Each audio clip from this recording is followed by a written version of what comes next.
जैसा कि दोस्तों आप सभी जानते हैं, अभी मार्च महीना चल रहा है और मार्च महीने के अंदर निःशुल्क शिक्षा के क्षेत्र के लिए आईआईटी के आवेदन शुरू होने वाले हैं। तो आईआईटी आवेदन शुरू हो रहे हैं, इससे संबंधित मैं इस वीडियो में पूरी जानकारी दूंगा। तो हमारे वीडियो को अंत तक देखें और इस जानकारी का लाभ उठाएं। आईआईटी एंट्री लेवल कक्षा में प्रवेश, निःशुल्क एवं अनिवार्य बाल शिक्षा का अधिकार।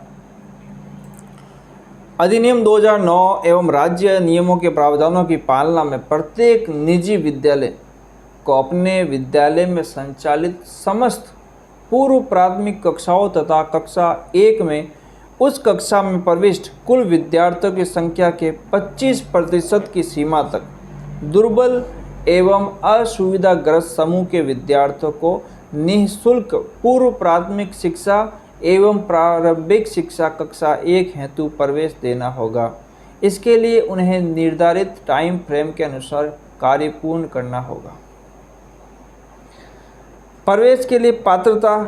आईआईटी के अधिनियम के अंतर्गत निःशुल्क सीट पर प्रवेश के लिए बालकों की पात्रता की शर्तें निम्न प्रकार होगी। ये शर्तें यदि आपको ध्यान होंगी तभी आप इस शिक्षा से संबंधित योजना का पूर्ण रूप से लाभ ले पाएंगे, अन्यथा अधूरे ज्ञान से आप लाभ ले नहीं पाएंगे। तो कृपया इस वीडियो को अंत तक देखें। अब हम आगे बढ़ते हैं। प्रवेश के लिए क्या पात्रता है, ये जानकारी ले लीजिए। बालक गैर सरकारी विद्यालय के आसपास के क्षेत्र यानी कैचमेंट एरिया में निवास करने वाला होना चाहिए। सर्वप्रथम वो राजस्थान का नागरिक हो और वो जिस एरिया में रह रहा हो वहाँ आसपास में स्कूल होना अनिवार्य है। ठीक है। दूसरा है दुर्बल वर्ग। राज्य सरकार की अधिसूचना नंबर 21/19 एजुकेशन 1EE 2009 जयपुर दिनांक 18 मई 2020 के अनुसार दुर्बल वर्ग में निम्नलिखित सम्मिलित हैं। कौन कौन से हैं ये समझ लीजिए आप। ऐसे बालक जिनके अभिभावकों की वार्षिक आय 2.5 लाख रुपए या उससे कम हो। 2.5 लाख रुपए से अधिक आय वालों को इसमें सम्मिलित नहीं किया जाएगा, वो इस योजना का फ़ायदा नहीं ले पाएंगे। ऐसे बालक जिनके अभिभावकों की वार्षिक आय 2.5 लाख रुपए हो चुका है। दूसरा है असुविधाग्रस्त समूह।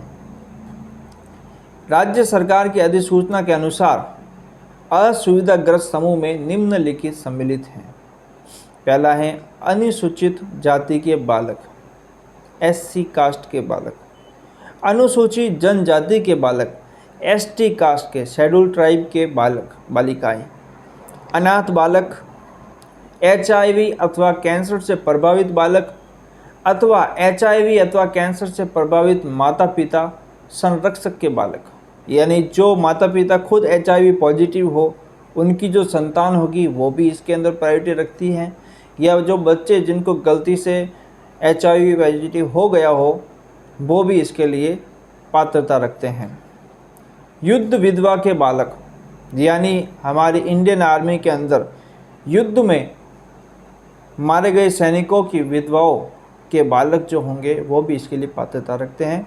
निःशक्त बालक, जो निःशक्त व्यक्ति, पिछड़ा वर्ग या विशेष पिछड़ा वर्ग के ऐसे बालक जिनके अभिभावकों की वार्षिक आय 2.5 लाख रुपए या उससे अधिक नहीं हो।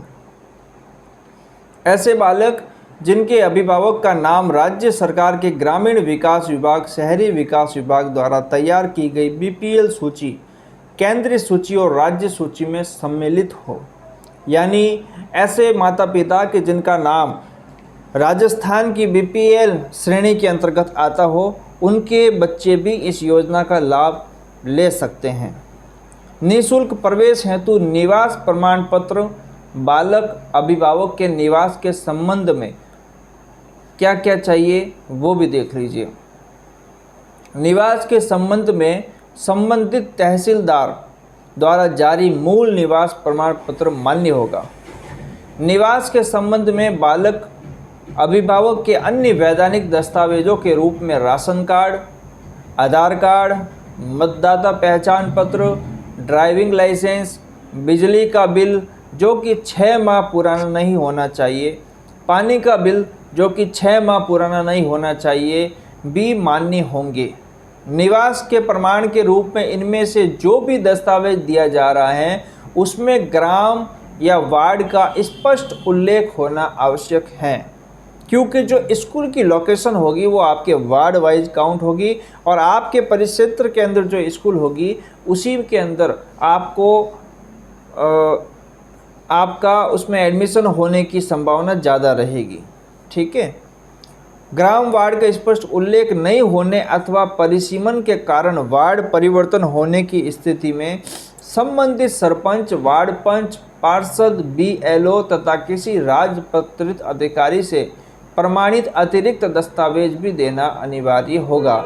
यानी कि मान लीजिए कि आप वार्ड नंबर 5 में रहते हैं और आपने वार्ड नंबर 6 के अंदर कोई स्कूल आई हुई है, उसमें अगर आपने इसके लिए आवेदन किया है तो अब आपको एक वार्ड से दूसरे वार्ड में अगर दे रहे हो तो उसके लिए परिशिष्ट 5 का एक अनुरूप दिया हुआ है प्रपत्र का, वो आपको लेके उसके ऊपर इन संबंधित जो अधिकारी गण के नाम बताए गए हैं, सरपंच, वार्ड पंच, पार्षद, BLO तथा किसी राजपत्रित अधिकारी से प्रमाणित करवा के वो पत्र आप दे सकते हैं। निःशुल्क प्रवेश हेतु दुर्बल वर्ग एवं असुविधाग्रस्त समूह से संबंधित प्रमाण पत्र। दुर्बल वर्ग, असुविधाग्रस्त समूह से संबंधित प्रमाण पत्र निर्धारित प्रारूप में सक्षम अधिकारी द्वारा जारी होना चाहिए।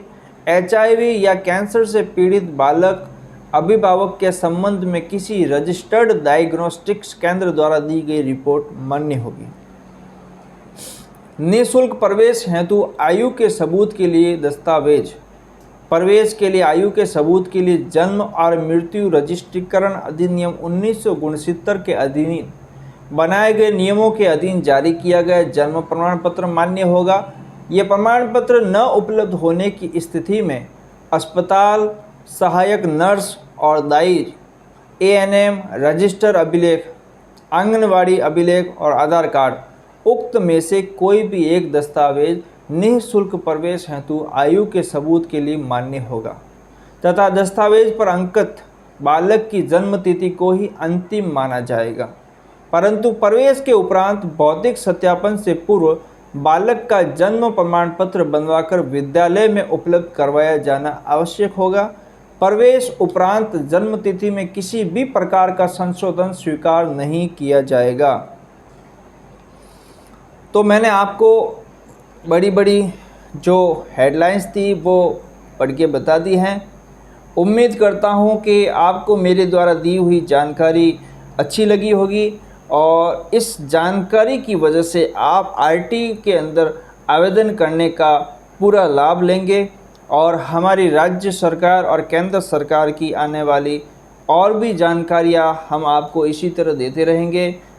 अगली जानकारी आने तक के लिए आप सभी को धन्यवाद। नमस्कार। जय हिंद, जय राजस्थान।